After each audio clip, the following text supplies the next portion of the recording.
to the 2024 GLOBE Program Virtual Student Conference of Europe and Eurasia region. This conference is organized by GLOBE Program Europe and Eurasia Region Coordination Office, located here in Prague, in Czech Republic, in Teresa Educational Center. We have already many people online, so let's start right now. My name is Bara, and together with my colleagues Dana and Lenka, we are here today to facilitate the sessions and make sure that everything runs smoothly. And we have with us today students, teachers, GLOBE coordinators, scientists, experts, GLOBE alumni. And I would like to welcome especially the student teams who will be presenting today or who will be introducing their videos, because it's about them today. And they are the brave ones, and also the teachers who are assisting them on this way to prepare the projects and presentations and so on. Today we have a packed schedule, so for those who are presenting, please keep the time not longer than 5 minutes for your presentations. And for those who have videos or similar input, you will have like 1-2 minutes to add few comments. And it's the same as we did at rehearsals, so you don't have to be worried about editing. After each presentation, there will be questions from audience. For that, you can use the chat window. And also there will be feedback or comments from our experts. And this is the right time for me to welcome our experts here. So as I'm not sure if I can see all of them correctly, but I will at least name them. And if you are here, you can wave at us. So I would like to welcome Daniel Martin Farrugia from University of Malta. Then I would like to welcome Radka Tislova, the Eco Schools Coordinator in Czech Republic. Then I would like to welcome Josef Bruna from Institute of Botany of the Czech Academy of Sciences, and also the former GLOBE student. So we have these three very important people who will be giving feedback to all the presenting teams. And that's great for that we have them today. And we have presentations from several countries. And before we go to presentations as such, who were submitted and who will be talking about the projects, I would like to give a floor to two important guests we have today. They are also students, and they represent the GLOBE student community. And they will not be really talking about project, but they will be talking about how GLOBE changed their life, what impact the GLOBE program had on their life. And we have Petra and Benjamin. And I just want to make sure that we have them with us already. Do we have Petra from Omiš? Yes, I'm here. Yeah, perfect. And do we have also Benjamin from Malta? Yes, I'm here. Hello. Yeah, perfect. Cool. So I hope that you are both ready to go. And we will start with Petra. Petra, do you want to start? Please. Sure. Let me just share the presentation. Yeah. Okay. Hi, everyone. At the beginning, I would like to express gratitude. It is a pleasure to be here and to present what GLOBE means to me. My name is Petra. I'm 13 years old, and I'm a year 7 student at primary school Josip Pupačić. My school is located in the small town called Omiš on the coast of the Adriatic Sea in Croatia. Our school implements the GLOBE program very actively, and in October we are preparing to celebrate 10 years of the GLOBE program at our school. I joined the GLOBE group when I was in the 5th grade, and since then I have been very interested in natural sciences. Today, when I'm a 7th grader, the knowledge I acquired in GLOBE helps me in studying biology, chemistry, and geography. I'm very happy about the research projects that we carry out within the GLOBE program, and that we have the opportunity to present at competitions as well as to the general public. I'm especially happy that we take care of the environment. We are involved in numerous projects And last year I participated in the international project Mother Earth, and through a play and an exhibition, we promoted a proper attitude towards our seas and oceans. Thanks to the GLOBE program, I participated in the Erasmus Plus project, where I gained new knowledge and met new friends. My love for GLOBE and the STEM field were an additional encouragement for me to take the test at the Center for Potentially Gifted Students in Science, which I'm attending this school year. My favorite moment was when my GLOBE teachers were conducting the soil workshop at the Center of Excellence, where I was able to assist. Thank you. Wow, thank you so much, Petra. Thank you for sharing your GLOBE experience. I have just like one question. So are you still planning to be involved in GLOBE till the, the end of your school, let's say, yes, career in Omiš? You are still on the team? Yeah. Yes, I plan on staying at GLOBE. Perfect. So thank you so much. And yeah, with saying that, good luck also for your team and for your school that is still participating in GLOBE with excellent results. And I would like to give a floor to Benjamin. We go to Malta. Hello, sir. Let me just prepare my share screen. Okay. And I have to say that Benjamin is also in the team of GLOBE vloggers. So yeah, he has quite good experience also with talking about GLOBE. Yeah, you can go. So, hello, my name is Benjamin Copperstone, and I attend St. Michael's School here in Malta. We are a church secondary school located in Santa Venera. So, my thoughts so far on GLOBE are that I've learned a lot during my time as a GLOBE student vlogger, and I just thank everyone for so many impactful meetings on me, that they have taught me to participate in various projects throughout my years. And I would also like to thank the Ecoscola membership in my school, my tutor, Sir Josip Savona, and we have engaged in various initiatives throughout Malta to help the environment, and we have conducted various experiments to combat climate change here in our country. Obviously, my journey was not done alone. There was a lot of team participation. It was a complete team effort, and I thank everyone who has helped me. These in the pictures are my fellow Ecoscola members. This is where we did a beach cleanup in a local beach here in Malta, and we just helped the ecosystem in that area. My experience as a vlogger has been quite a long one. I have conducted a lot of experiments about soil erosion in Malta, and I also learned a lot about different species of plants. Here is a picture of me consulting with a wildlife and plant expert here in Malta.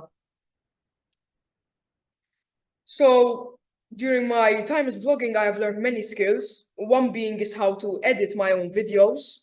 I mainly use Filmora 9 software, depending on what I need in the situation. I like filming outdoors, as I live in a very urbanized and local hometown, which is called Slema. There's nice beaches and a lot of nice wildlife in the area. My meetings and participation. Being a student vlogger means that I had to attend various meetings every Friday of the first Friday of the month. Every month we had a new vlog which we needed to be filmed and sent in the Google Drive. And now I am a mentor for the GLOBE board, and I am mentoring and tutoring new generations of GLOBE student vloggers. This is a bit about my extended thoughts about what I have done and what I think. And thank you for your time and patience. Thank you so much, Benjamin. Thanks. And thank you also for, showing the other part of GLOBE, which is the vlogging and talking about GLOBE, because Globe is not only about the research, right, and learning, but also about talking about what we do. So you're the great representative of that. So thank you so much. And with that, we can go to our teams, to our brave students who will be presenting today. And on the agenda, the first ones to talk about their project are Sir Arturo Mercieca, Rabat Primary School from Malta. Do we have you? Yes, we can see you. Yes, you do. I'm We going to can share hear my you. screen. Oh, Yeah. I'm going to share my screen so that this way we can do the presentation. Hold Yeah. on. Yeah, it's starting and we Wait. can see it. So Okay. you have 5 minutes and then you will get the feedback and then we can have some questions. Yeah. We're going to start now. Yes. Hi, my name is Saleh Graf. And I'm Andreas Cambry, Part of the Globe team at the Gwann College, Sir Arturo Mercieca Rabat Primary School. In the years of 2022 to 2023, we did a Globe investigation on can a tiny island in the middle of the Mediterranean have air pollution? Our findings were surprising, but let's start from the beginning. We noticed that our classmates suffer from asthma and wanted to know what was the cause of this. It must be from the air we breathe. We then asked our Globe team, how can we find out about our air quality? What are good levels for us? And does Malta have air pollution? At first, we need to know what is air pollution and where it comes from. Finding out that air pollutants are substances that are harmful to people, animals, and plant life was eye-opening. Being on a small island, could we have air pollutants? We couldn't imagine. We are surrounded by the Mediterranean Sea, where we get fresh air. When researching air quality, we found that there are acceptable levels, but we found this hard to understand. So we wanted to know where Malta stands compared to other countries on air quality. On the IQ Air site, we read that Malta is ranked 76 out of 118 countries with the worst air quality in 2021. Seeing this, we took the reins and decided to do a survey of our school area, located in the capital city of Victoria, Gozo, sister island to Malta. We collaborated with 10 other schools on the island of Gozo. The best and easiest way to do this was to do a traffic survey in front of our school. We monitored every day for 4 weeks at the same time prior to the start of the school day, counting how many moving vehicles passed. We went a step further and hung a nitrogen dioxide diffusion tube in front of our school. We sent this tube to be analyzed by a Gratco environmental lab in the UK. During the 4-week observation period, we measured weather parameters following the Globe atmosphere protocol and reported cloud cover using the cloud tool on the Globe Observer app. Our lab was scary.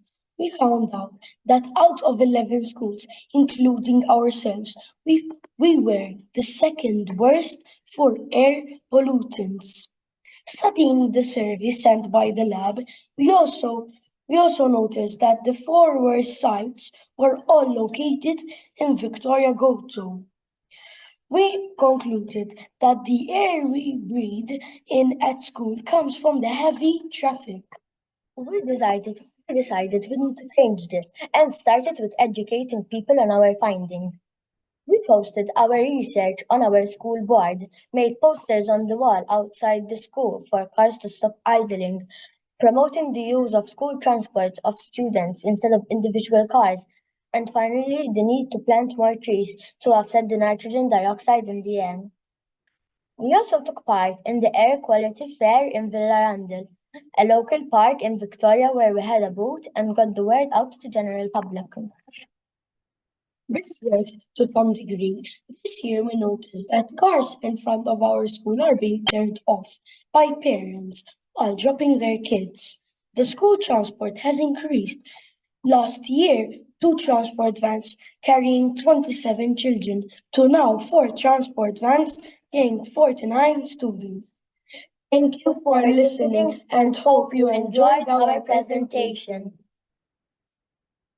Wow, thank you so much.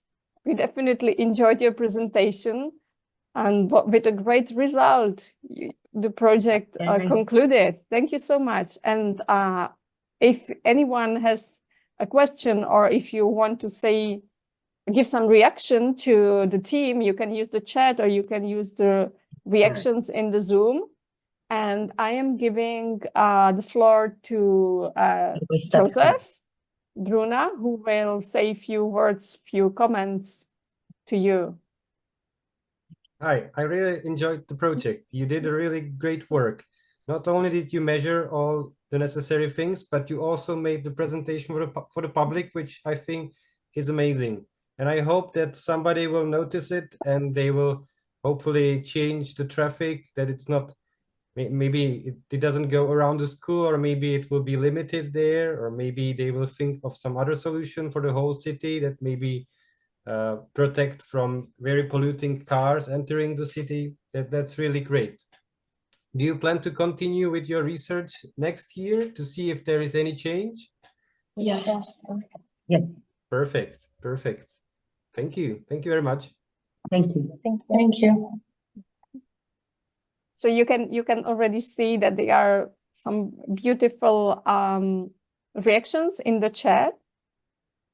And also there is a reaction also that it's great that you included the citizens and that you were actually talking about it to public. So it's a great piece of work that you have done, and we are really proud of you. So thank you so much. And that was perfect presentation. And we will move to a next presentation.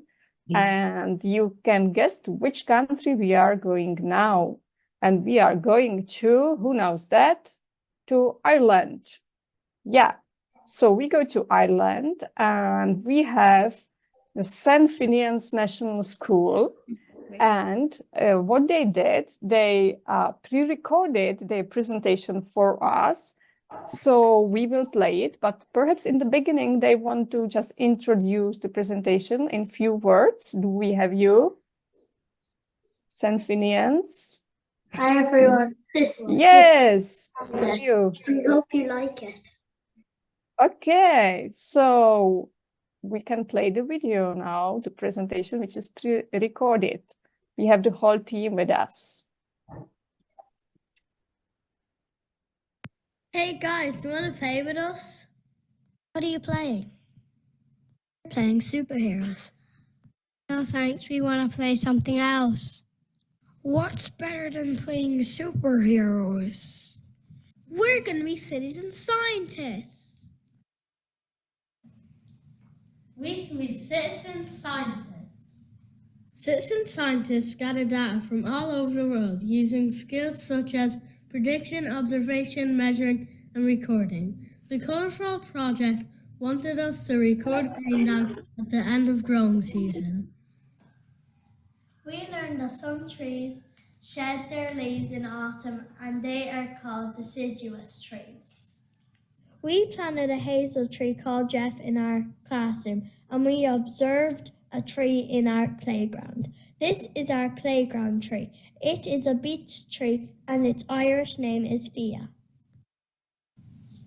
Before we started, we thought about some questions. We worked as citizen scientists to absorb and record changes in our leaves. On our third observation, our leaves were still green, but we could see some changes in our yard. This is how we recorded some changes in our leaves. After our Halloween midterm, we were very excited to see if there were any changes. Our first leaf fell here. We gathered lots of data and put it together to see how our leaves change colour. We used information from Globe Ireland to think more about why the leaves might change colour. We know that leaves help trees to make food. The leaves need air, water, and light to make food. As the days get shorter, the deciduous trees know it is time to rest for winter. They will not be able to make food in the winter. We recorded lots of changes. The green colour starts to fade, and we begin to see other colours underneath. Then the leaves fall down. During our project, we found some interesting leaves. We found lots of uses for our leaves. They are good for nourishing the soil, and they are good for art. Our next questions. We noticed that the leaves on top of the tree are changing color faster than leaves at the bottom. Does air temperature affect our leaves? We also talked to a NASA scientist, and he gave us a great idea to measure a tree. But how? We all thought really hard about how we could measure our tree. We had some great ideas. Take a look. Cherry picker, chicken, birds, drone, cars, fox, cherry picker, helicopter, tractor, trundle wheel. In the end, this is how we measured our tree. We found a spot in the yard where we could look under our legs and still see the top of the tree. Use the trundle wheel to measure from this spot back to the tree. So how tall is our tree? It's 30 meters. You're right. Being a citizen scientist is so fun. If we can do it, so can you. So come on and try.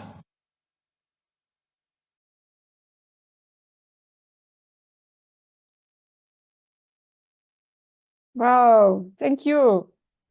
So that was the presentation, the pre-recorded presentation of St. Finian's.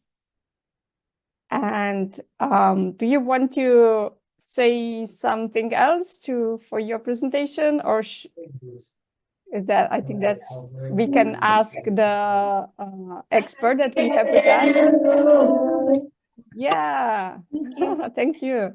And we have Daniel Martin Farrugia with us. So please, can you give us some reactions? First of all, well done. I'm really excited to see you so in love with whatever it is that's the project that you were doing. I really love that you are also, besides getting all the information, you are doing all the processes that leads to a scientific project, and you are a citizen scientist yourself. And I hope that you go to your families and encourage them to be citizen scientists, because you can affect change. You are change makers, we call you, because even though you are young, you are making sure that we notice the nature around us, and that is very important, and we need to take care of it as well. So well done, and I hope that you go back to your families and encourage all your friends so that they can also be citizen scientists. Thank you. Yeah, thank you. So thank you. Yeah, so thank you so much. And there are some nice reactions, including, for example, that it was clever to measure the tree this way that you did. And thank you for all your efforts, and especially that you followed the leaves the whole autumn, right? So it took some time. You have to be alert for several weeks like that. So thank you. And we are moving to another country and to another presentation or project. And we are moving to North Macedonia. And do we have with us the team of Stiv Naumov Primary School from Bitola? Hello, do we have you? Hi. Yeah, with the teacher Marina Janeska. So we will have a video. We will first play the video, and you will add some comments after that. So please, Lenka, you can play it. Izvidite što je причината за често разболување? Мислам дека загадениот воздух што доаѓа од рек Битола исто така што дишаме прашина од учениците. Која е причината за отсуствата на учениците? Според мен, јас мислам отсуствата е најчесто од нечистиот воздух што е околу нас. Ајде да пишете, HCOC ти е 0, ПН ти е 28, катастрофа, а она последното 0. Преш тука не треба да ги внесиш потоците. Ама гледај, тука за пеха ги внеси, тука за кислород. А овде кислород има внесено. Дали често се разболувате, настинувате или кашлате? Да. Што е причината за тоа? Причината за тоа е дека надвор е нечист воздухот, тоа почесто се случува во зима.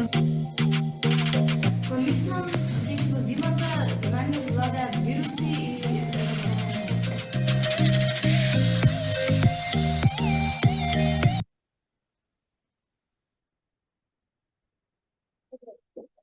Hello, my name is Julia, and together with my classmates Andre and Rugvica, members of the growth team from our school, Stiv Naumov Primary, will try to explain the intention we had by filming this video. Our goal was to raise awareness of all subjects composing our school life, the teachers, the parents, the students, and the local community. And to send the message, we want to breathe fresh air. The idea arose from a previous research project in which we, the students, together with the teacher, conducted measurings with a measuring instrument for the ambient air quality in our school premises. Afterwards, survey was conducted among students, teachers, and parents with questions referring to the different illnesses among students, the types of allergies they suffer from, as well as the period of the year in which they are most sick. We concluded that one significant cause of air pollution, especially during the winter months, is the coal-fired power plant at Bitola, which works without chimney filters and is close to its town, but also keeping homes with houses without taking the filters over the chimney. We chose 3 different possibilities to improve the air quality by choosing pilot classrooms. One furnished with house lamps, air purifiers. The other one was equipped with air purifiers with Venera filters made by us, the students, with the help of a teacher and a parent. The third one was chosen due to its closeness to the backyard, where there are many trees planted. By measuring their quality in these classrooms, we noticed that the pollution is much lower in these classrooms than we ran a campaignage among the parents and the local community to present our ways of acting that can be implemented to improve the ambient air that we breathe in our homes, in our classrooms, and in all the other premises we spend time in. Yeah, thank you very much for the time. That was our presentation. Thank you so much, the team from Bitola. And what about the comments from Radka Tislova, the EcoSchools coordinator in Czech Republic? Hello, thank you. Can you hear me well? Thank you so much for all the work. I think it's a really nice idea to measure the air quality indoors, because we spend a lot of time in the classroom, so it can influence us maybe just as same as the air quality outdoors.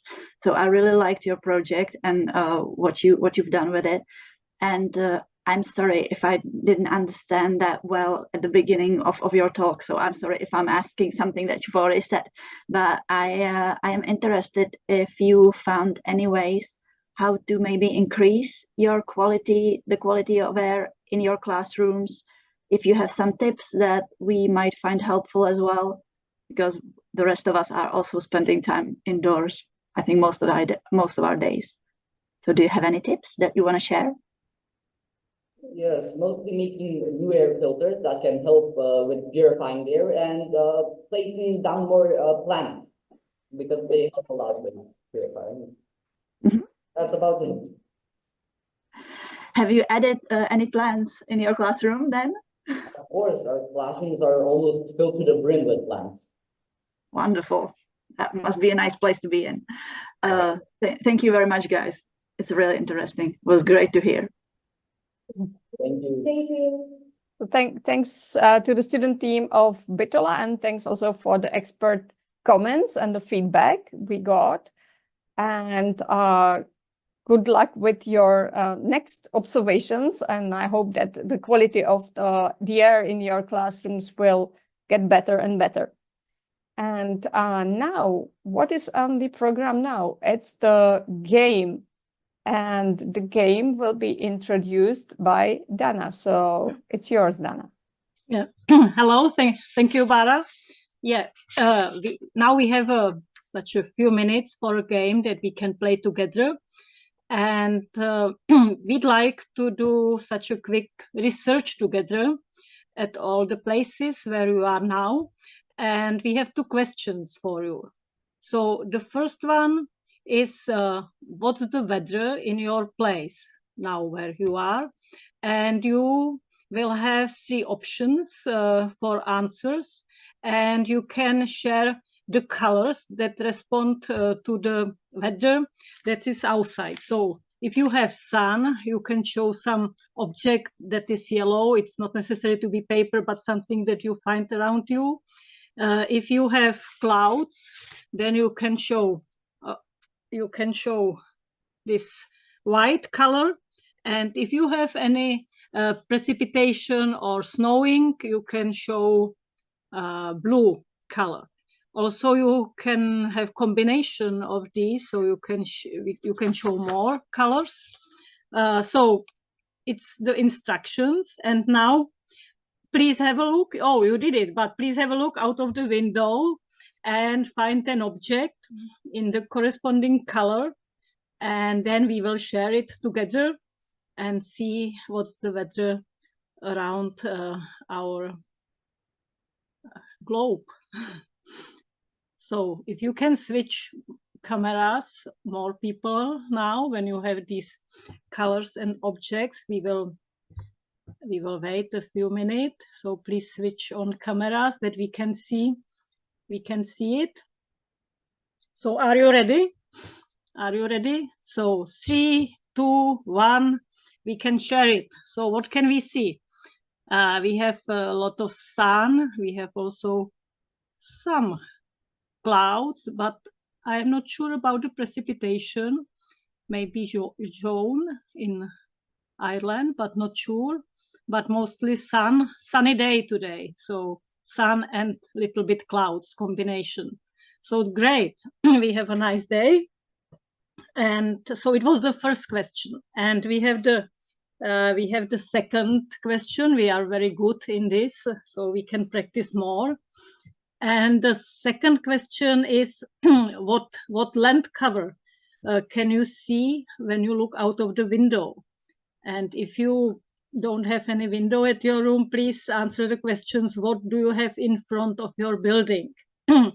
And we have, again, colors to show it. And we have, of course, green color for some trees, shrubs, grass, garden. Then we have, when I have it, black color for building, roads, parking lot. And the third color is, again, the blue one.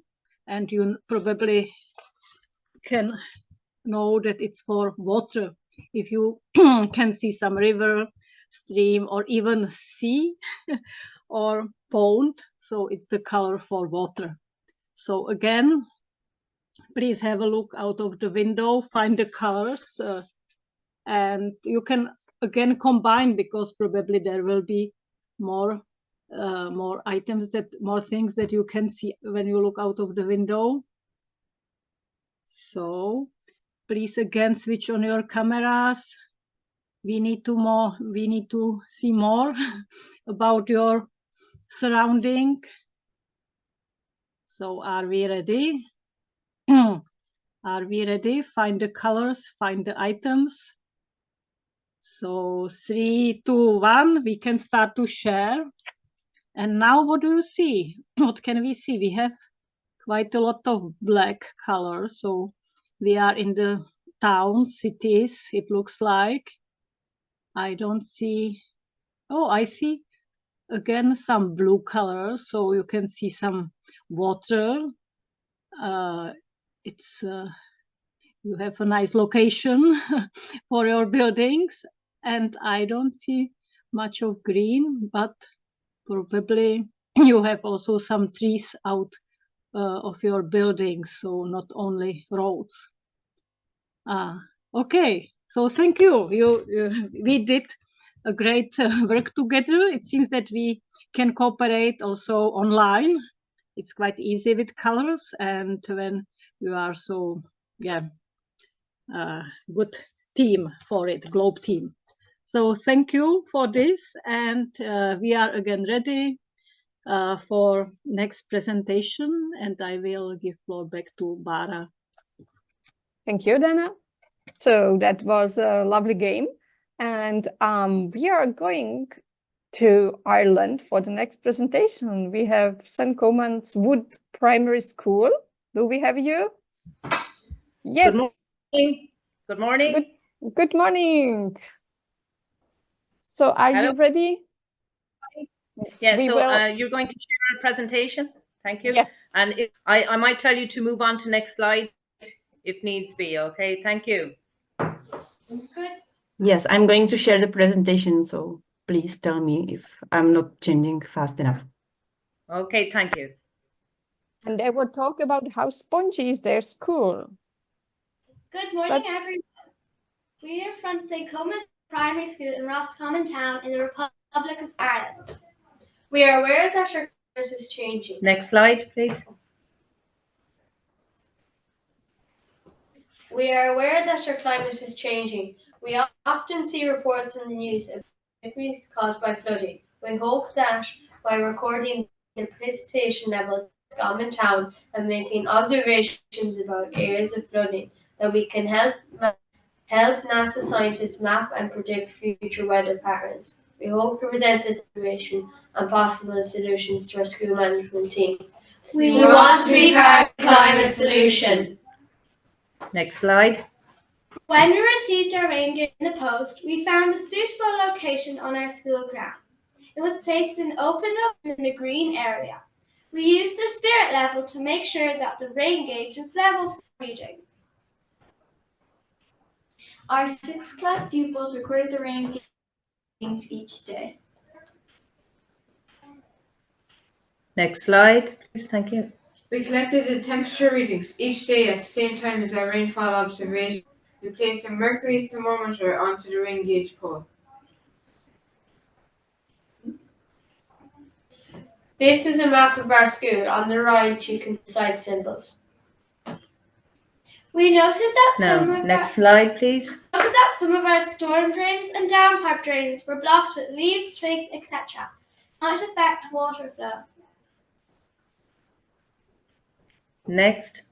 We collected soil samples from different areas around the grounds for our school. Next. We labeled our samples and observed they settled. We used a soil pH meter to test our soil. The pH meter tells us if the soil is acidic, neutral or alkaline. This helps us decide what's best to here. Next slide, please.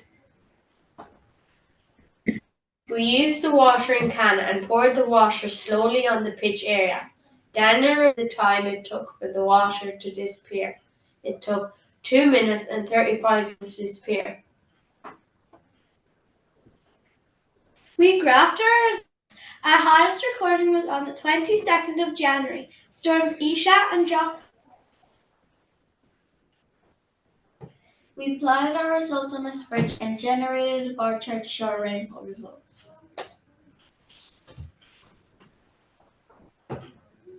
We observed flooding in a few areas around our school grounds. One of the quickest areas to show flooding during rain showers was the backyard tarmac area. We also observed flooding on some of our football playing pitches around the school. We observed flooding in this area at the back of the school. We also observed that the wind forced water from this downpipe to flow onto the path as opposed to going down the drain. There is a slight gradient here at the main school entrance, and we observe the water flowing inward towards the school car park.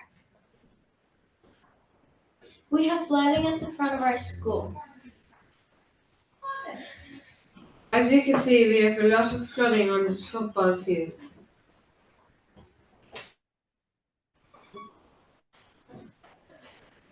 These photos show the backyard of our school. As you can see, we have large floods on the tarmac area.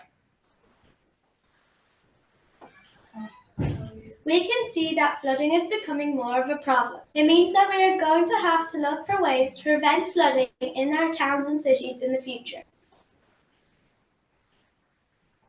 Our plan is to add the following to our schools: mini pond to the rear of the school, native hedging, shrubs that carve verges, wild daisies on the verges. This map shows where we want to add our nature-based solutions.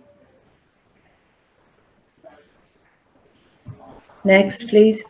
After a discussion about possible solutions, we decided as a group that we would like to try the following solutions.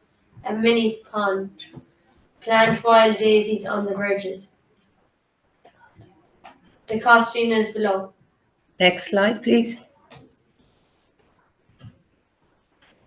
Here are some of our nature-based solutions.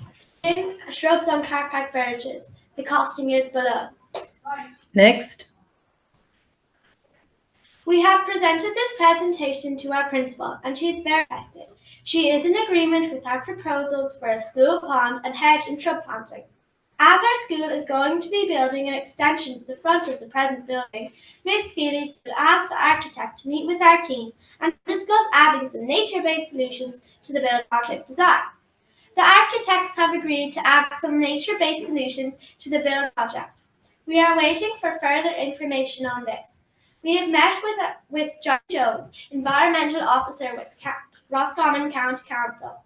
He visited school on Thursday the 29th, and he gave us some helpful advice. We have also had a visit from John Hines, who is an engineer with Irish Water, and he explained about the wastewater management of Roscommon Town. We will inform the parents and wider community via our websites and X accounts. Next.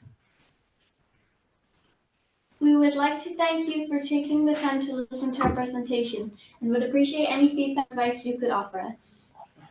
Thank you. Thank you for listening. Thank you. Thank you, the team of Send Comments. And we have Radka Tislova with us to give you comments.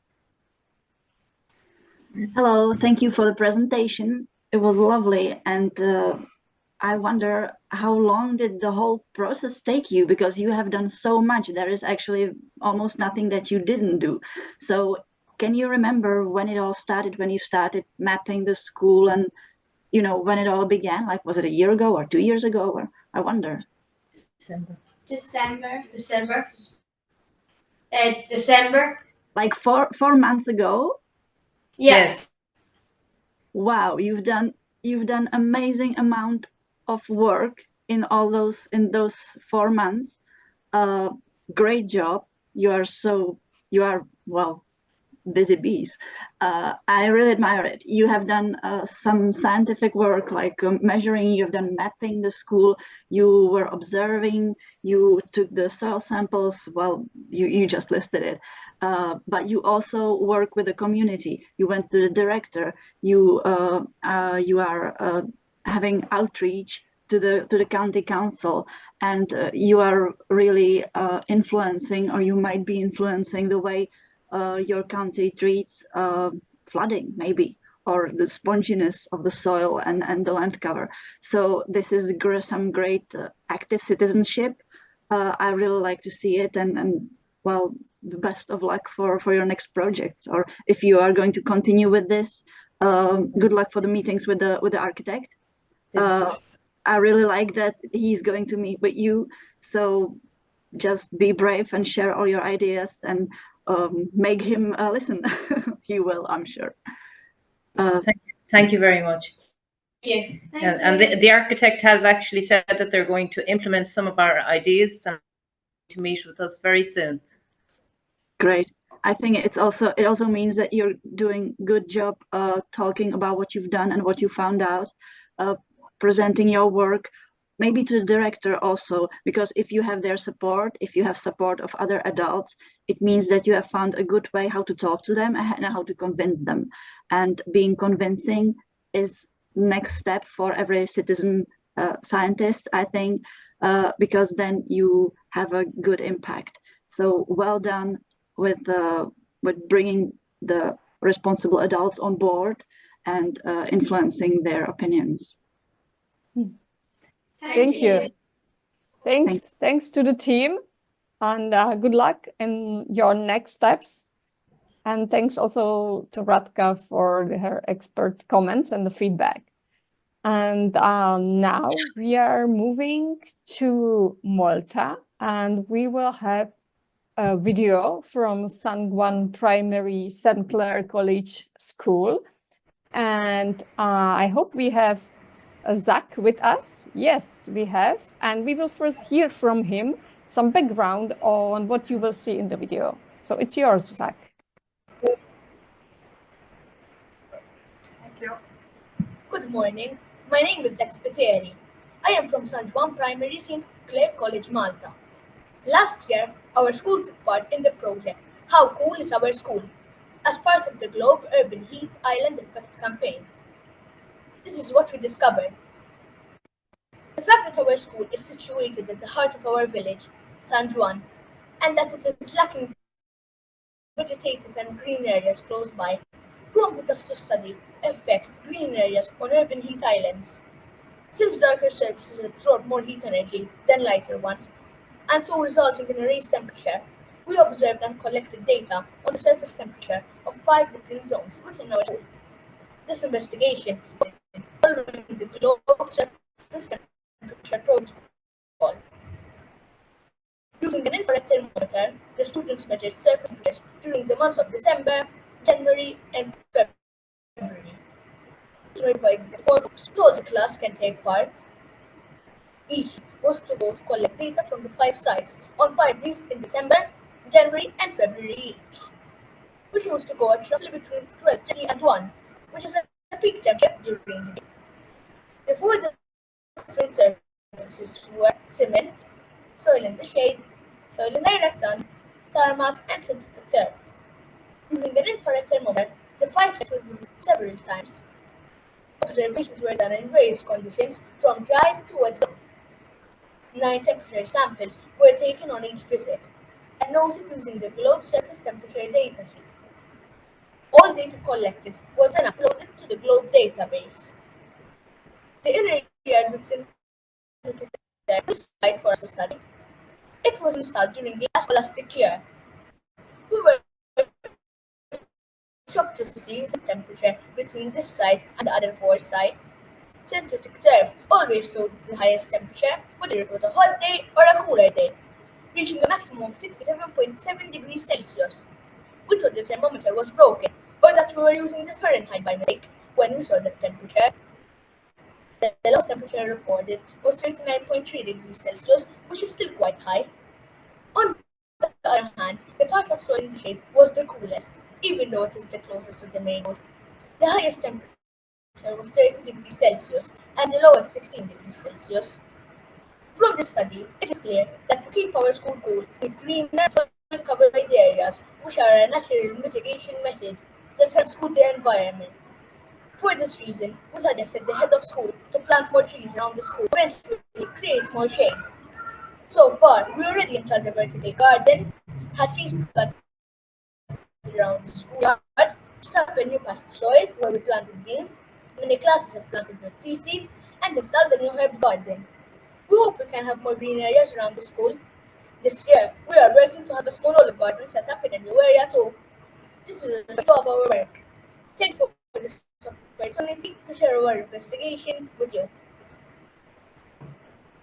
Thank you, Zach. And I hope that everyone could hear well. There was slightly breaking the connection, I think, but we heard the most.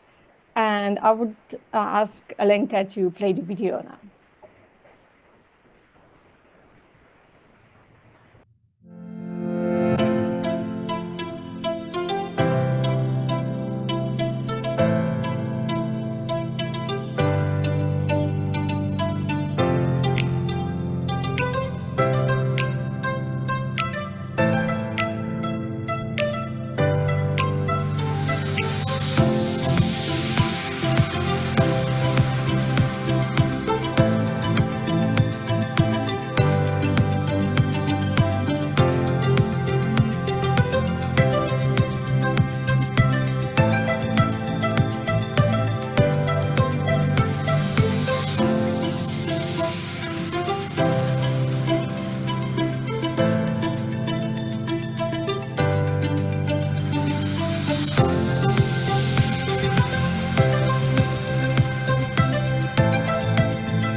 We have seen a documentary on what they have done.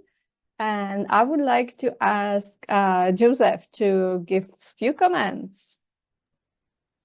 Hi, you did a lot of work. I can see that you have a lot of built-up area around the school, and it could really affect the climate that you have and that you feel inside the school, because the air just goes from the outside.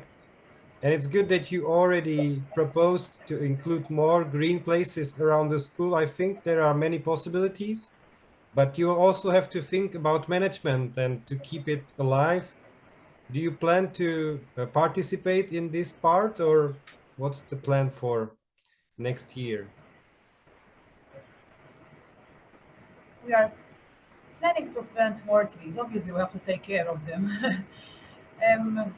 No, if we manage to plant more trees, we will find a way to make sure that they are taken care of properly, even especially in summer when the schools are closed. Summer here is very dry, so we will find a way, maybe install an irrigation system. We already have one inside the school, so we might install another one.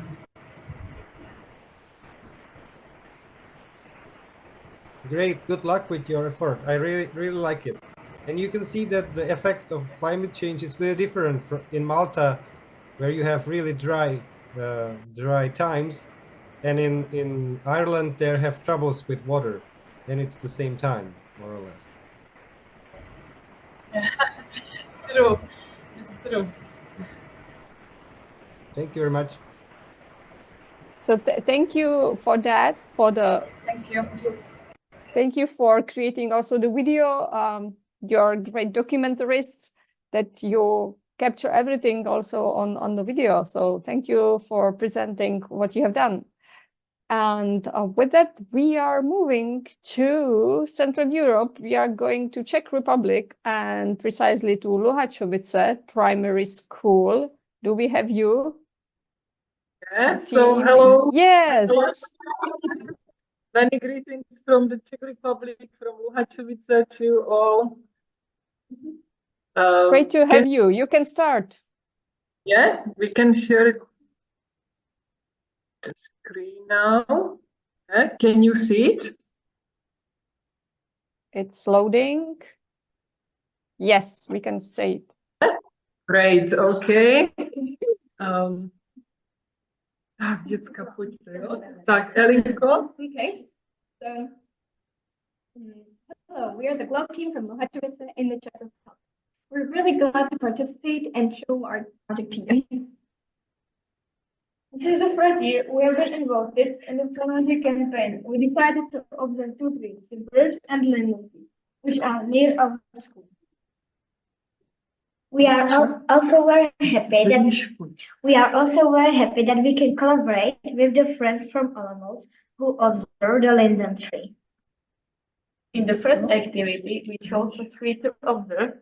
We continue to observe the birch tree that we have at the school campus. It is the silver birch. We already measured the geographical coordinates. How did you last week? We tried to measure the height of the tree. It's about 23 meters high. White birch, also warty birch, is a deciduous tree from the birch family. It grows up to 25 meters high. Male dogwoods are overhanging. They are about from 4 to 7 centimeters long. They appear in April to June. We use the globe color scale to determine the dominant color for each leaf. We chose one branch that was low enough and marked it with a ribbon. We also selected 4 leaves that we will observe. We used colored string to mark the individual leaves. At this picture, you can see our birch at the beginning of our observation. And these are the photos during our observation. And this is the last photo when the leaf has fallen. This autumn, we started measuring the color change of the linden tree. We did it mainly because we found new friends from Olomouc who measured the linden tree as well. And we shared the data of both trees and then compared the data of both trees. It was really fun. We were in touch on Padlet and sent messages to each other. We also measured the geographic coordinates and the altitude. And this is and the height of the lemon tree. It's about 50 meters high. And this is our tree at the beginning of our observation. And here it is at the end. Here are our data and the data of our friends. We uploaded them to the Globe database and we created a graph of the color change. We compared the British data also the previous year and realized that this autumn was warmer and the leaves fall was delayed by more than 1 week. Then we compared the lime tree data with Alamos, and we know that the leaves fell in Luhačovice fell about a week later than in Alamos. We shared our data on discussion forums and on Padlet, and we made a bulletin board which is displayed in our school. We really appreciate the cooperation with Alamos. It's great that we found new friends who are interested in nature like us. We decided that we have to visit each other, show each other the beauty of our region, and that we will have fun together. We really enjoyed these Globe activities, and we are looking forward to Spring for Launching campaign 2024.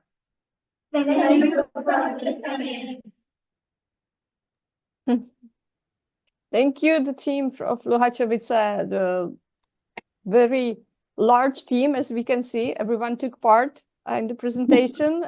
Thank you so much. And I would ask Daniel Martin Farrugia to say a few words. First of all, well done. I could see that you really enjoyed doing this project. I could also see the collaboration, which I think is extremely important when you are trying to work on a project.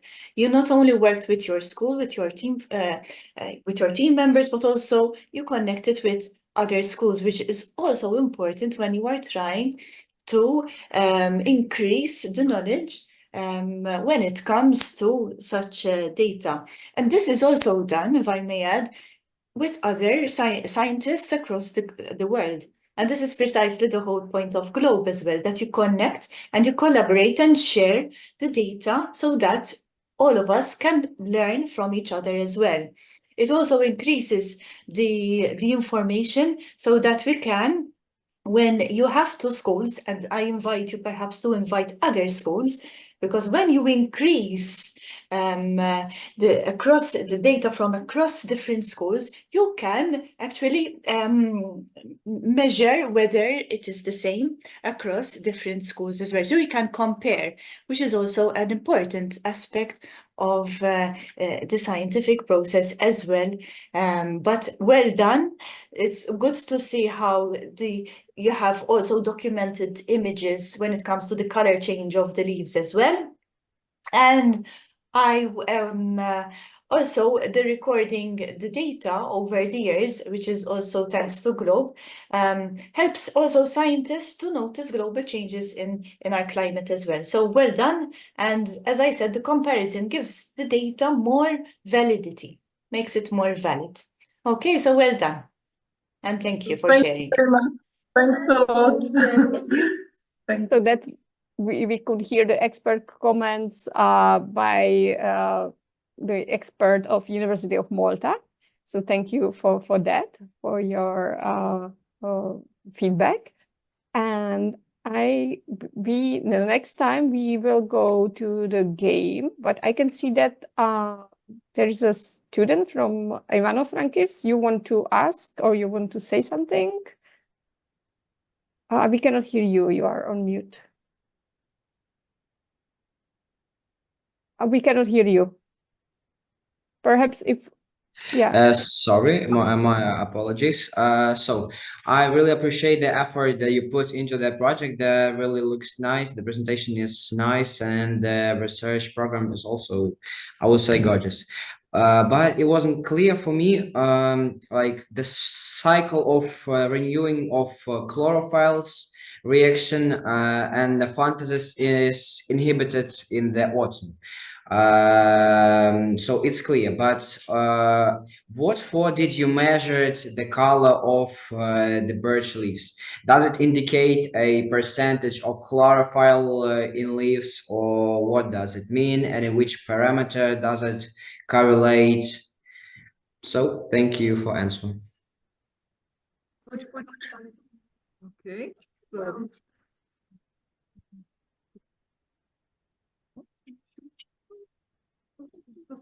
Okay. Okay. So I think people should be more considerate toward nature. I see bits and parts of our planet being destroyed every single day. People focus on economy. Can you please come closer to the microphone? I'm very nervous. Yeah. I think people should be more considerate toward nature. I see bits and parts of our planet being destroyed every single day. People focus on economy, but what will money be good for? We can't even breathe properly. So from our project that has only been going on for 3 years, from this follows that our planet is getting warmer. So every single activity that is linked to nature and warns us about the ecological problems is very important. We're doing this especially for the younger generation, so they can save the planet and the sake of our future and love nature like we do. Mm-hmm. Yeah, So thank you, thanks but that- I've meant a bit another. It doesn't cause any atmospherical problems or incidents because of autumn that the leaves are getting like brown and they are falling. It doesn't cause any ecological problem. I was asking, what does it actually mean for the ecologic to everything that leaves change their colors? So I may perhaps take this question because perhaps it's more scientific than the team was exploring. So if you want to learn more about that, if you are part of the phenology campaign, there are several activities which are explaining like the science behind coloring of leaves, the change of pigments. So that's one side. And the other side is that how fast the colors are changing in autumn. This is connected to the actual weather or the microclimate. So obviously it depends on the temperatures, on the amount of precipitation, of the humidity, frost coming or any storm coming that can influence how fast the color is actually changing on the leaves. So that's just the basic. I'm not a scientist. And but if you're part of the phenology campaign, which I know you are, your school is, you can learn more about that, perhaps on the web during the webinars. But thank you for the question. I think the question was really a good one. So thanks to Luhačovice team and for creating also that online slides that are available to everyone. And I would like to give floor to Dana.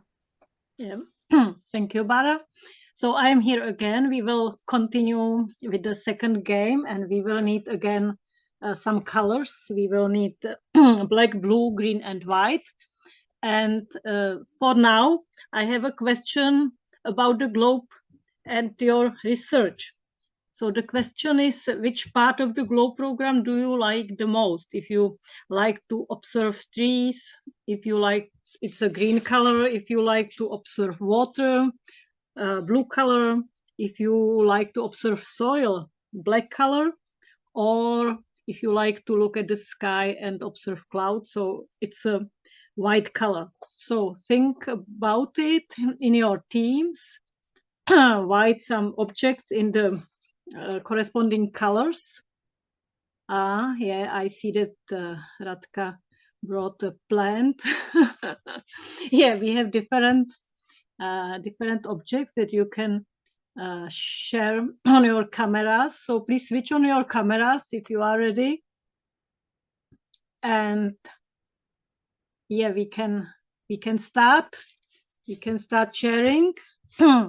So I can see green color here with Italy Lorella, some green color with Radka, blue color in Ireland. So you would like to, and also clouds, white color.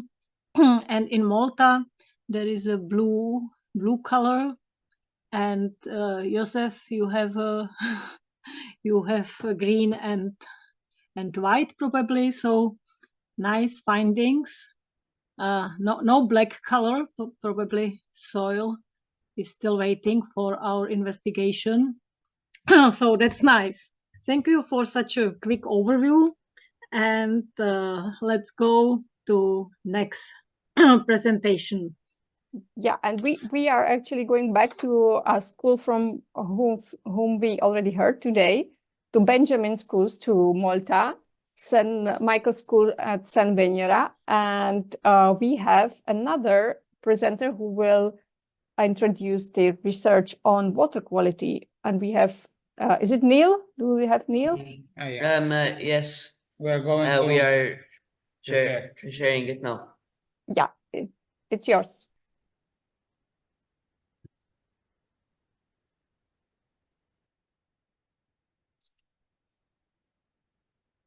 Okay. All yours. Yes. Yes, you can. Hi, my name is Neil Abel, and today I am representing our friends as they are at the moment they are doing their final exams. I am a Globe student, and I study biology and chemistry in school. In this short time, I cannot say everything, but it will be all on the StoryMap. The aim of this project is to analyze the parameters such as conductivity, salinity, nitrates, pH, turbidity of seawater around the Maltese islands in 14 different localities, varying from cliffs areas, harbors, sandy beaches, marinas, and rocky shores. The study was carried out over the last weekend of January, characterized by a cold winter weather of last year. This study was carried out to verify that marine pollution affects the parameters tested and if there is any relation between them. The study sites, we went to 14 different localities in Malta. We studied the water in each one. We used a number of apparatus such as plastic container and rope, plastic bottles, data loggers to measure air temperature, water temperature, humidity, and air pressure, anemometers to measure the wind, globe observer app to record cloud types and cover pH, UV nitrate instrument, conductivity probes, turbidity probe, agar jelly petri dishes, and incubator for bacteria culture. On the 28th and 29th of January, a weekend characterized by stormy and chilly weather, the students, apart from collected seawater from 14 different localities, they measured the air temperature, sea temperature, humidity, and air pressure. They also observed cloud cover using the Globe Observer app and described the general outlook of the weather, following the steps of the Globe protocols. The sea samples were analyzed at MCAS Science Institute on the 30th of January. These are some pictures of our friends.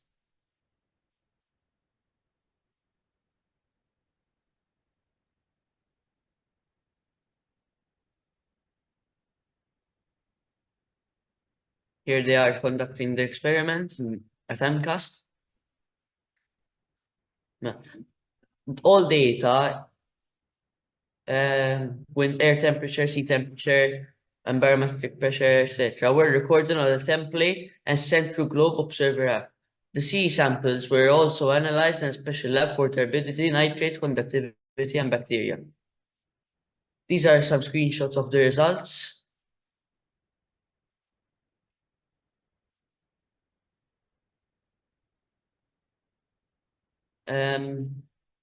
Samples of seawater were collected from 14 different sites across Malta.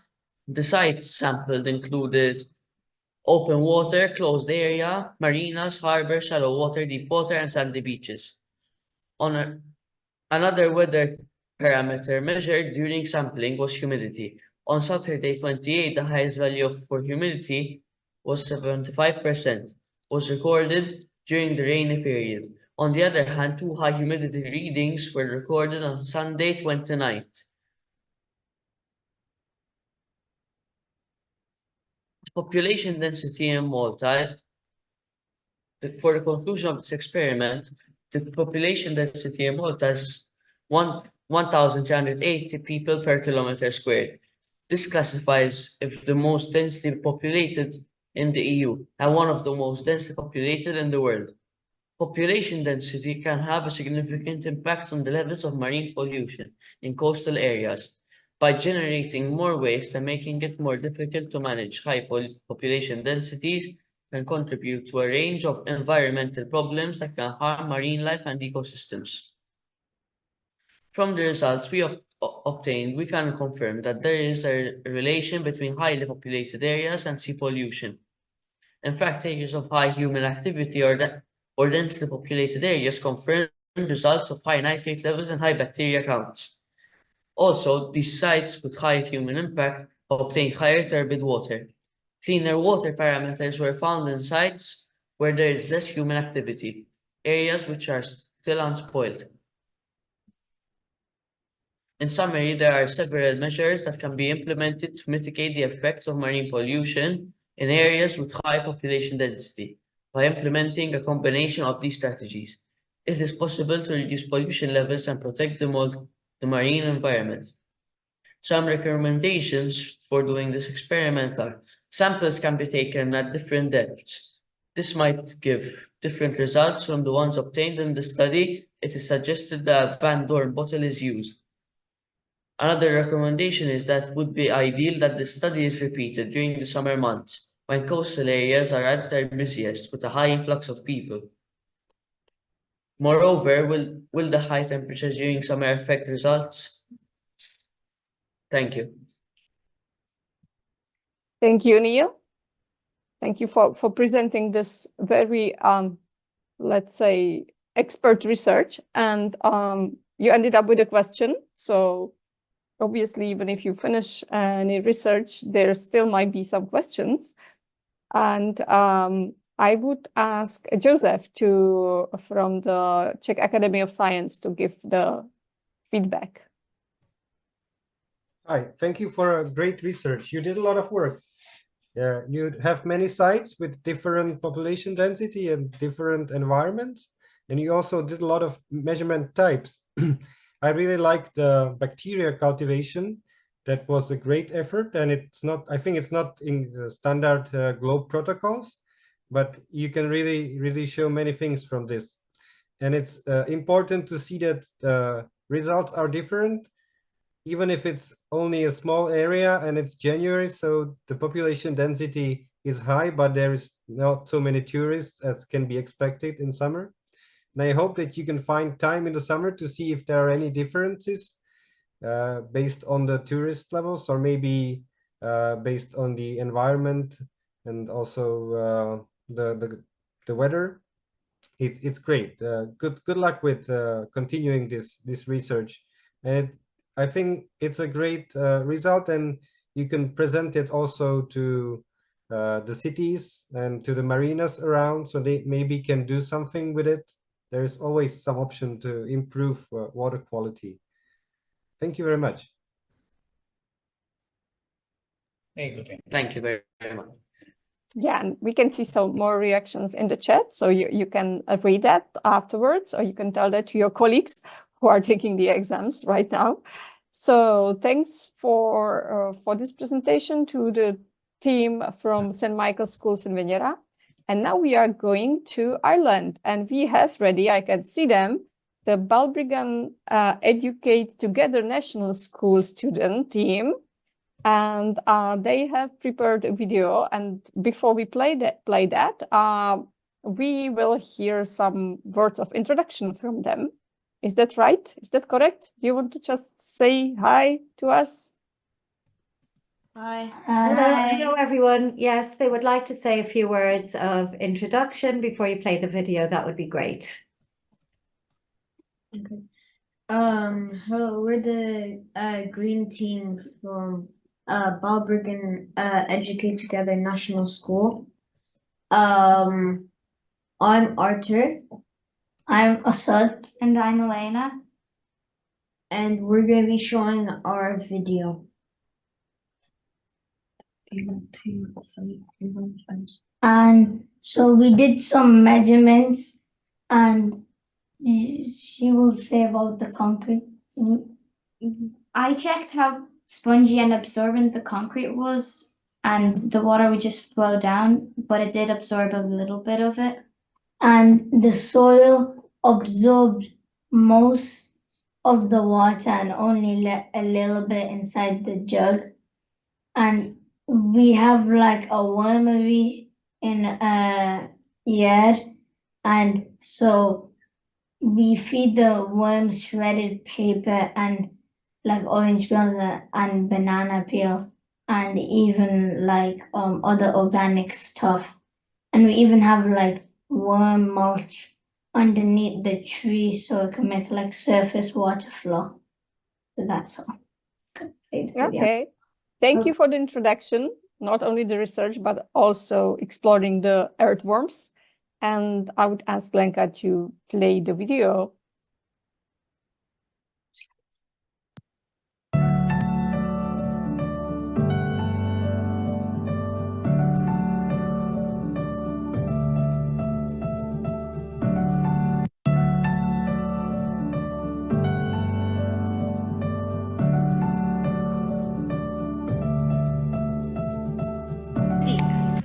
For the first 2 weeks, it was cold and dry. For the last 2 weeks, we had 2 storms, Storm Aisha and Storm Jocelyn.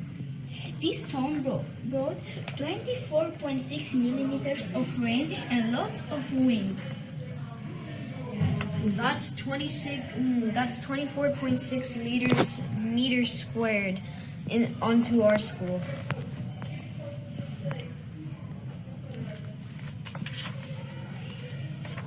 All the rain from Storm Aisha brought puddles to our school. We had fun with the puddles.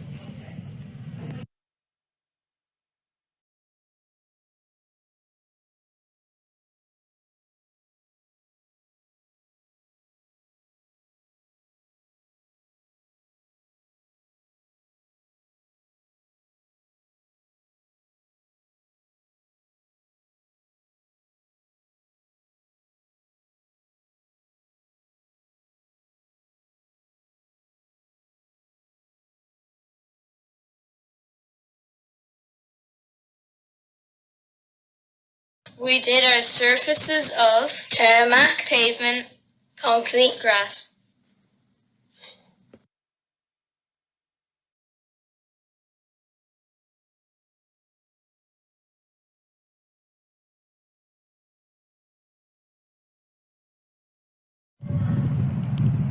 So what are you doing there, Sad?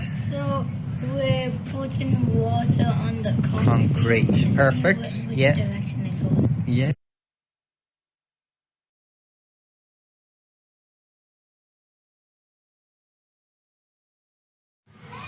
Water goes through sand quickly.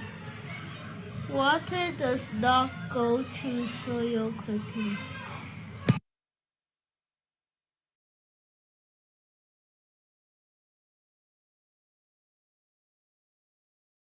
Worms to the rescue with our spongy test of our warm compost. We found that it absorbed all the 1 liter of water. The concrete did not absorb the 1 liter of water. It is not spongy. We have decided to place worm mulch under our trees. This will absorb lots of water and we will be a spongy school. Yeah! The last part was the best part. Yeah! Wow, so we have seen the video on the investigation of the sponginess. Well done. The team from the Balbriggan Educate Together National School. And I would like to ask Radka Tislova, the Eco Schools Coordinator of Czech Republic, to give feedback. Hello, guys. That was wonderful work. Really, thank you a lot for the introduction and for the video.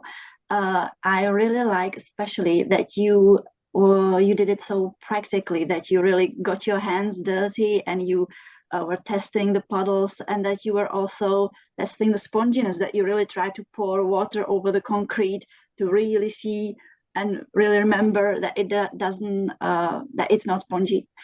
And I also like that you, when you found out that soil absorbs more water, that you didn't stop there, but you were going deeper into why, and you realized that it's that like sand is not that spongy either, that it's the organic part of the soil, that it's the compost actually, and that you are using your own school compost, and this way you are putting all the things together, your compost, the rain, the flooding, etc.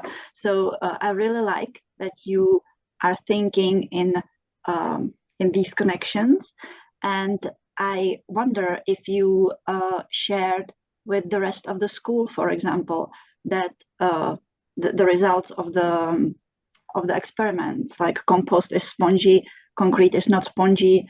Have you shared with some other people? Yes, we have shared with some people.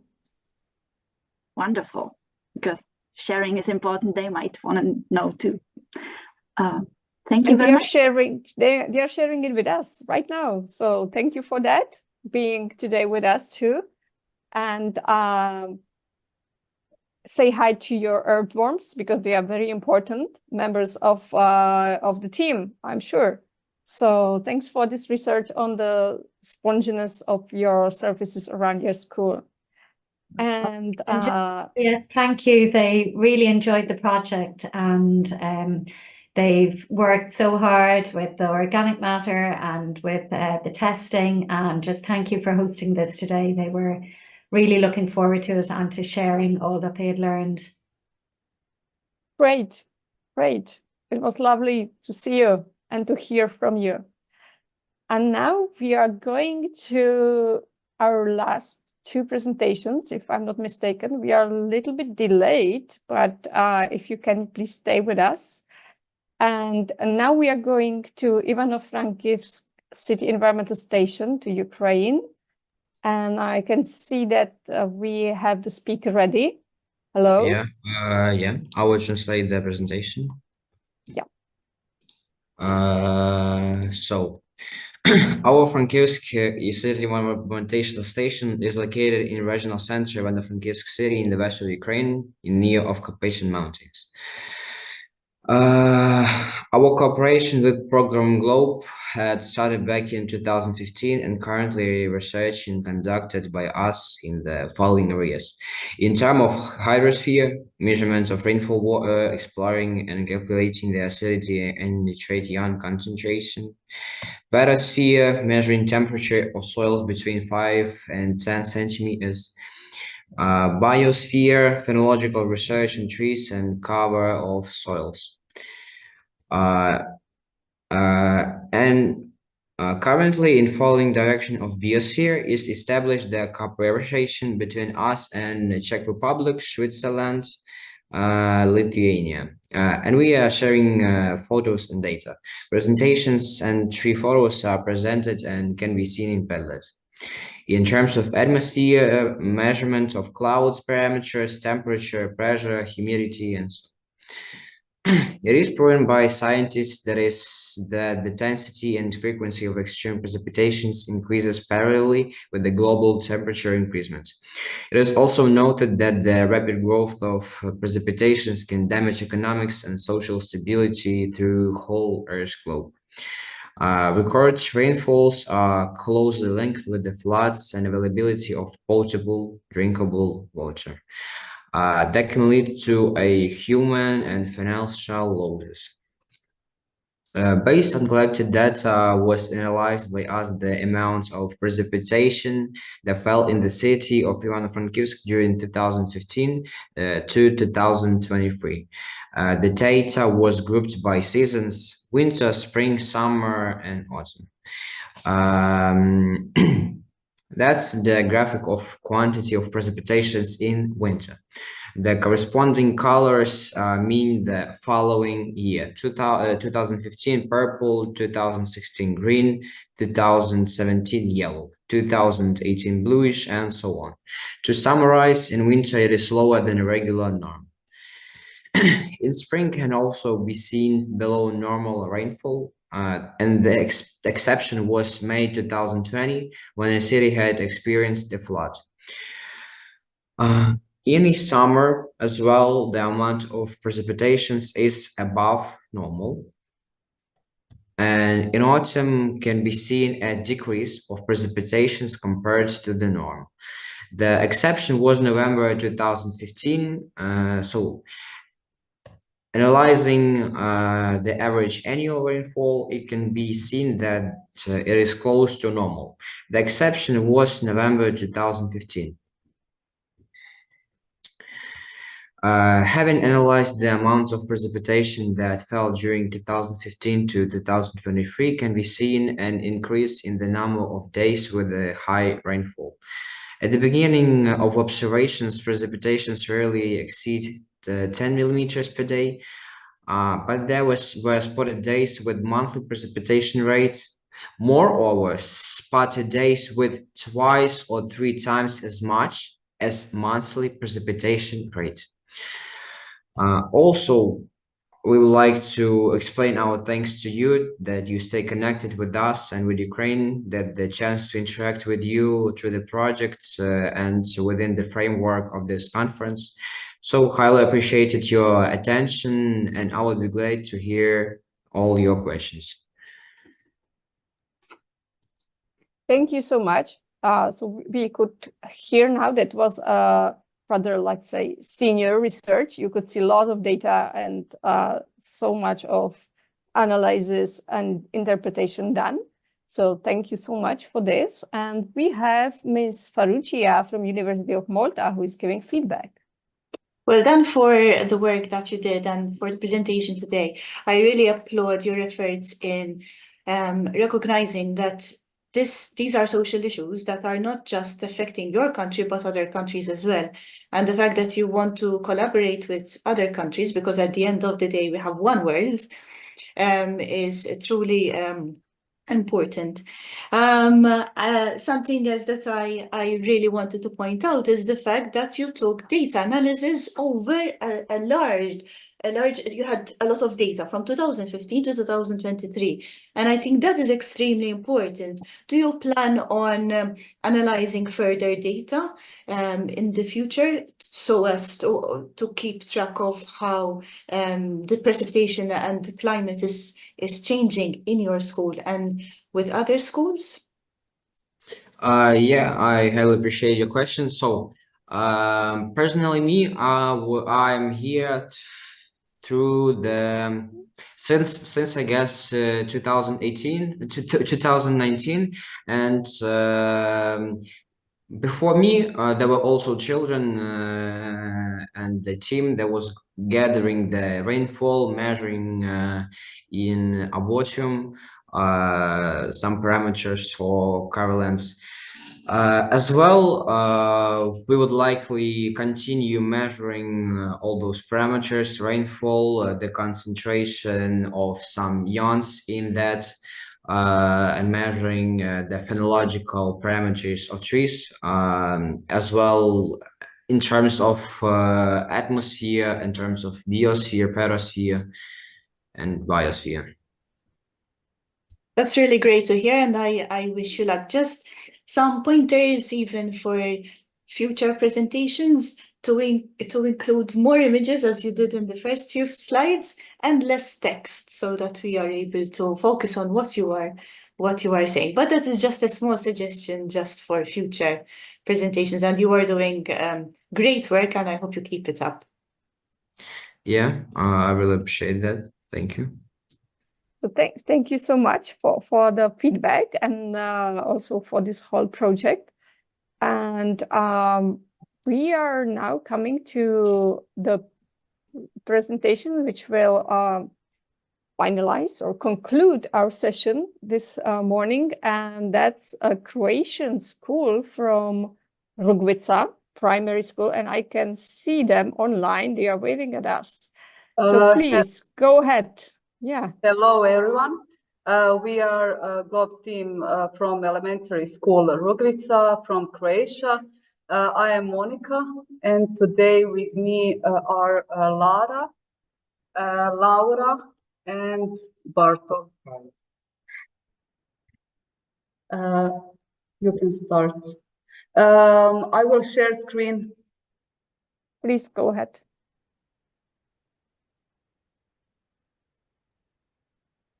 Yes, we can see the story map now. Okay.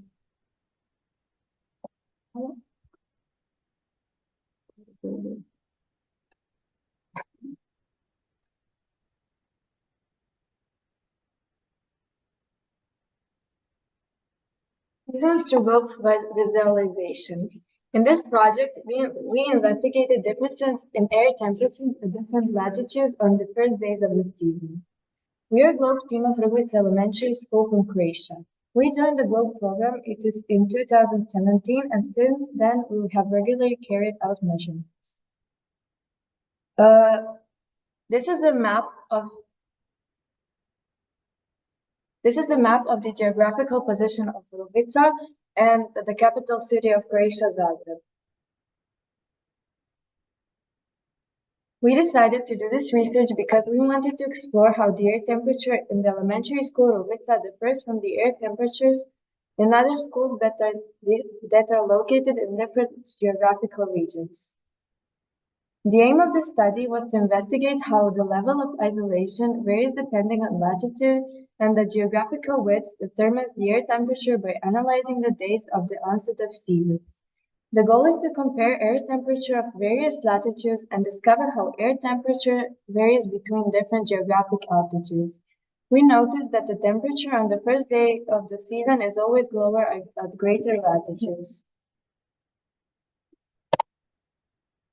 The air temperature depends on the season, part of the day, and meteorological conditions.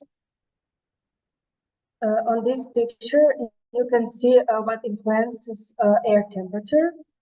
In different parts of the world, annual air temperature gains are different.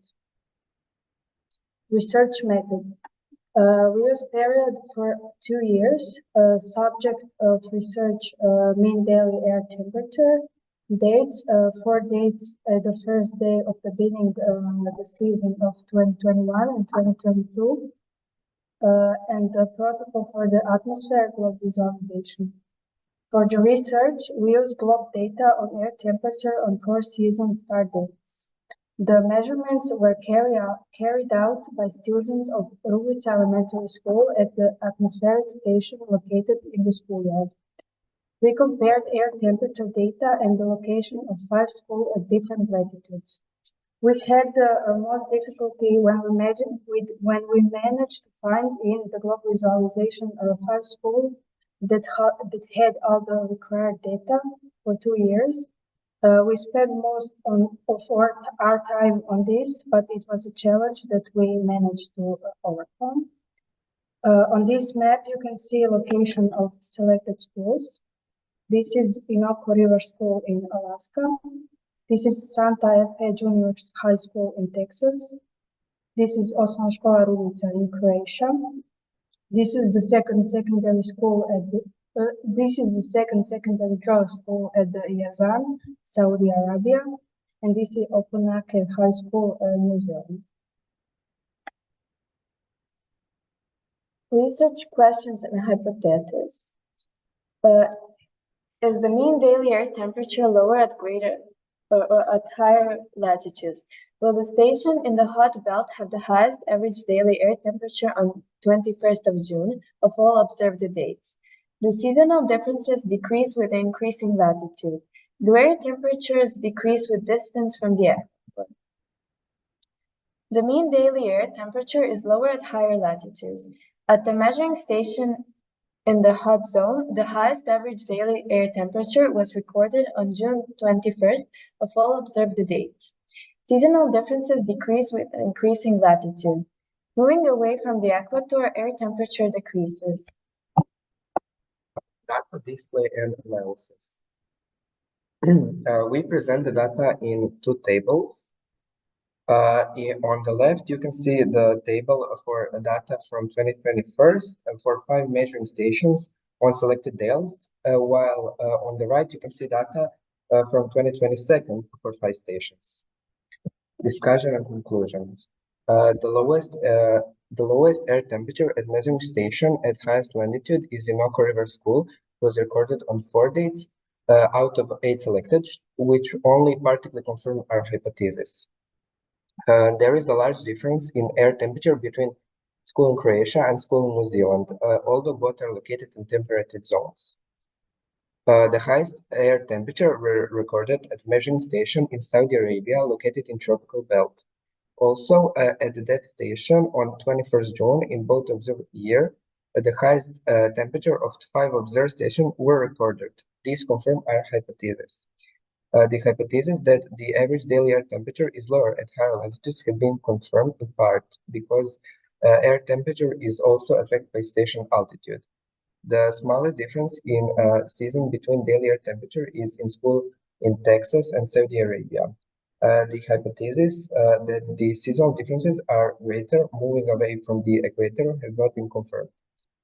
The farther the location of the school from equator, will have the greater seasonal changes we see in the example of Ivano River School.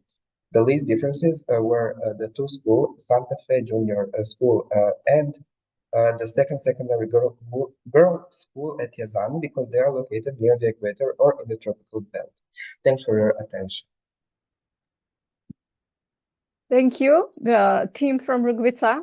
That's really a research that involves a lot of data mining from the globe visualization. That was amazing job. And I would like to ask Josip from the Czech Academy of Science to give you feedback. Hi, I also like that you take the effort and mine the data from the database, because it's a great source for all of the experiments you can do. You selected perfect sites with a similar elevation, which might also play a role in this measurement. So your selection was perfect. I was wondering if you compared the summer temperatures on the New Zealand with the summer temperatures in in the northern hemisphere at the same dates, or if you use the middle of their summer, which is actually in the middle of our winter, or if you didn't compare these season differences. We don't compare the same school in different seasons. We compare. We have a problem with finding the measurements with same school on first data of seasons. Mm-hmm. Ah, okay, that might be limiting. That's right. Good. So thank you for that, for the feedback, and also for replying one of the questions. And yes, it can be really challenging to find the data which really fit to what you need, right? And so thanks for that. And I hope that you will tell about these results also to some other classes or students, because I think it's amazing research that you have done on the data. So thank you so much. And thank you. Yeah, and with that said, we are coming to the end, but now we have, I think, the moments that some of you are waiting the most for. We have the announcement of the special prizes in our awarding categories, and Dana will tell you about that. Yeah, so thank you, Bara. Yeah, we are coming to the awarding part of our session, and we are coming to the highlight of the conferences, and you know, it was not really easy for us to choose the schools for awards, because all your submissions that we today heard or watched were really excellent.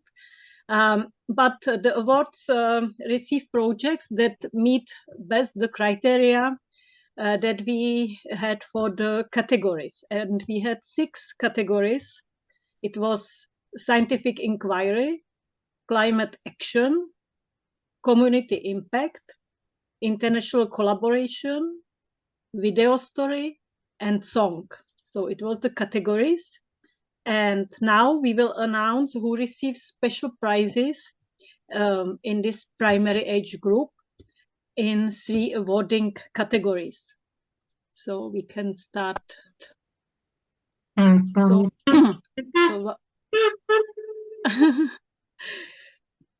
So awarded projects for primary schools.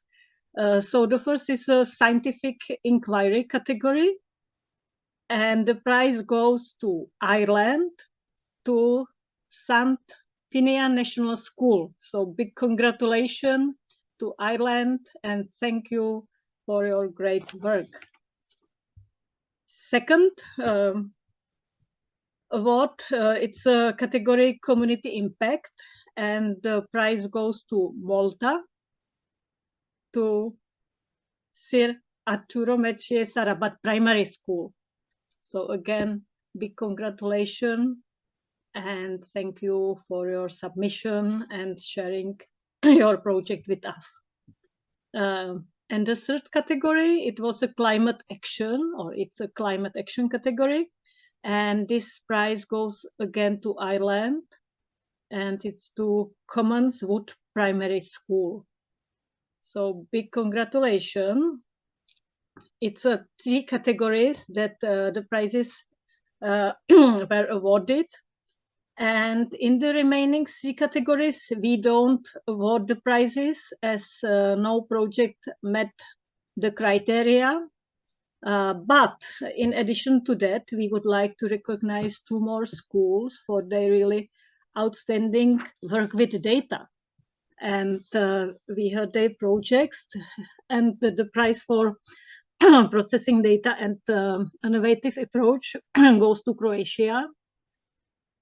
Yeah, it's an elementary school, Rugvica. So congratulations to Rugvica. And the second appreciation, it's a category, not category, but we'd like to give award in processing data for many years. It's a long term of data, and it goes to Ukraine, to Ivano-Frankivsk City Environmental Station. So big congratulations also to these schools. All teams are awarding schools with globe materials and tools, and we will contact you by email and with more details and discuss what needed from you. So big congratulations to all awarded schools, but also big thanks to all of you coming here today. And I will give floor to Bara back again. Yeah, thank you, Dana. And I will not hold you for long. We had a long session today, and we are actually going for a next session, which we have with another group of lower secondary and higher primary schools in just like, 40 minutes. So you can join us for that as well. The link will be the same, if the Zoom link. And congratulations to everybody, not only to the awarded schools, but to everyone who was with us today and who was presenting, showing the videos, story maps, book creators. You did amazing job. And we are really happy to have us with you. And I would give a special thanks to the teachers. The teachers were today not that visible. They were behind the scene. Some were there supporting the students, but they are so important. So thank you so much, our dear Globe teachers. And the other thanks goes also to our experts who we had with us today and who were giving feedback to the team. So we really appreciate that you took the time to be here today with us. Thank you so much. The recording of this meeting will be available. We will send it to you. Also, other materials from the conference, just have a patience. It will take us some time to do all this. So have a great day. Thank you so much and stay with Globe.